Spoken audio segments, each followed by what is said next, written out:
வள்ளின்னு யாருக்கெல்லாம் பேர் வைக்கிறாங்க வைக்கணும். முனியாண்டி, சுப்பாண்டி, மாயாண்டி பேர் வைக்கணும்.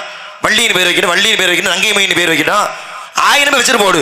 ஆனா நீ என்ன சொல்ற, நாரதர் பேர் வச்சிருக்காங்களா? வச்சது இல்லதான், நானும் ஒத்துக்கிறேன். ஆனா ஏன்னு என்னைக்காச்சும் நீ சிந்திச்சு பார்த்திருக்கியா? உனக்கு அது தெரியல. தெரிய வைக்கணும், கேட்டுக்க.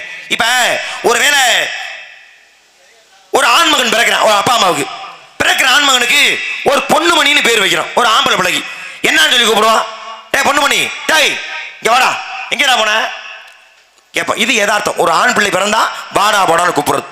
இதுவே ஒரு பெண் பிள்ளை பிறக்குது, அந்த பிள்ளைக்கு என்னம்மா பேர் வைக்கலாம்? ஒரு கலையரசின் பேர் வச்சுக்கோமா?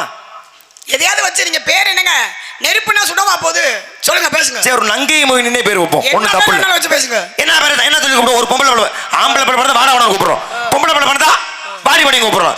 இங்கதான் நீ என்னுடைய சிறப்பை நீ கவனிக்க வேண்டும்.